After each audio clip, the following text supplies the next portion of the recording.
Common next जो है common सदन को भंग कराने का अधिकार, यानी कि प्रधानमंत्री जब चाहे हाउस ऑफ कॉमन को भंग करवा सकता है, क्योंकि अगर मंत्रिमंडल हाउस ऑफ कॉमन की कार्रवाई में किसी प्रकार का विघ्न डालता है, या विपक्ष जो है बहुत ज़्यादा शोर शराबा करता है, या विपक्ष अविश्वास प्रस्ताव लाकर सरकार को गिराने की कोशिश करता है, तो उस कंडीशन में जो प्रधानमंत्री है रानी से कहकर कभी भी हाउस ऑफ कॉमन को भंग करवा सकता है। और जब हाउस ऑफ कॉमन भंग हो जाती है तो नए सिरे से इलेक्शन डिक्लेयर करवाए जाते हैं, और इलेक्शन के बाद फिर जो सरकार बनती है वो तो आगे की बात है।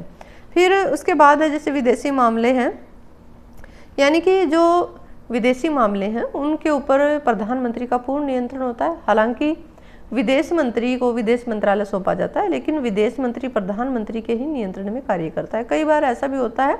कि प्रधानमंत्री विदेश मंत्रालय के ऊपर अपना नियंत्रण स्थापित कर लेता है, या अपने चाहे तो जो है। फिर उसके बाद जैसे कि जो भी विदेश नीति बनाई जाती है वो भी प्रधानमंत्री के नियंत्रण में बनाई जाती है, या जो विदेश मंत्री है अगर किसी प्रकार का डिसीजन लेता है तो प्रधानमंत्री को उससे अवगत जरूर करवाता है।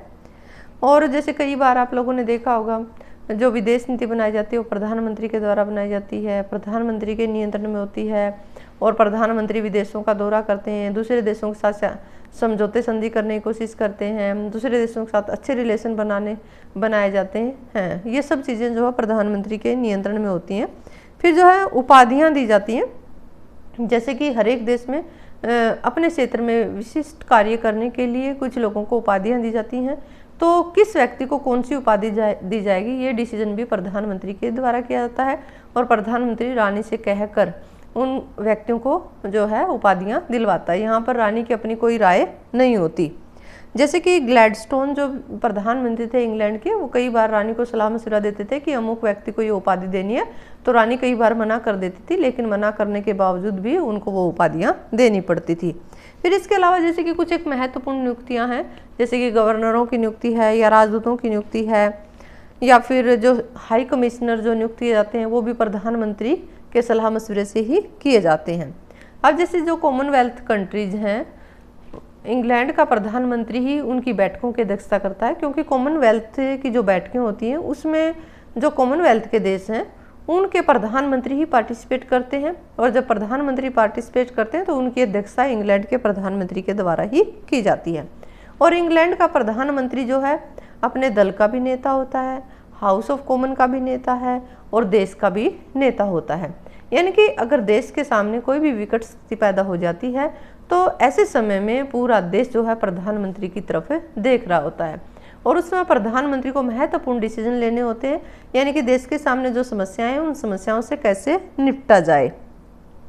और वैसे भी जो अंतर्राष्ट्रीय सम्मेलन होते हैं, अंतर्राष्ट्रीय सम्मेलनों में भी प्रधानमंत्री भाग लेते हैं,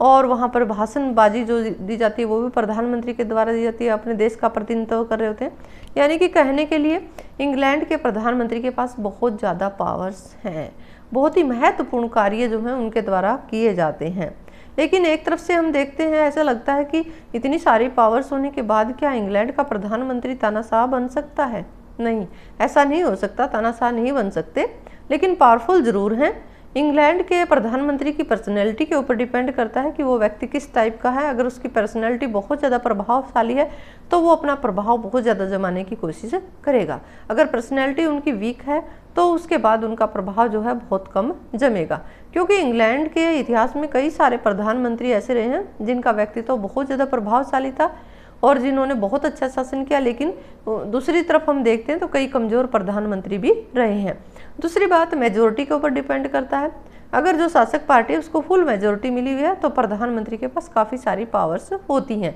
लेकिन वो तानाशाह नहीं बन सकता, क्योंकि उसके ऊपर हमेशा एक तो पहली बात विपक्ष का नियंत्रण रहता है, क्योंकि विपक्ष जो होता है ये कहते हैं कि कोई व्यक्ति अपनी पत्नी के बारे में इतना सब नहीं जानता जितना कि विपक्ष जो है शासक पार्टी के बारे में जानता है। यानी कि अगर शासक पार्टी कभी भी तानाशाह बनने की कोशिश करती है, प्रधानमंत्री तानाशाह बनने की कोशिश करता है, तो विपक्ष के द्वारा आलोचना की जाती है, और आलोचना जो है पूरा देश देख रहा होता है, पूरे देश की जनता देख रही होती है, पूरे देश के मतदाता देख रहे होते हैं। और नेक्स्ट जब इलेक्शन होगा उस इलेक्शन में उस प्रधानमंत्री को यानी कि उस शासक पार्टी को मुंह की खानी पड़ेगी, और प्रधानमंत्री कभी भी ऐसा नहीं होने देगा जब भी उनकी आलोचना होती है, आलोचनाओं का जवाब उनके द्वारा दिया जाता है।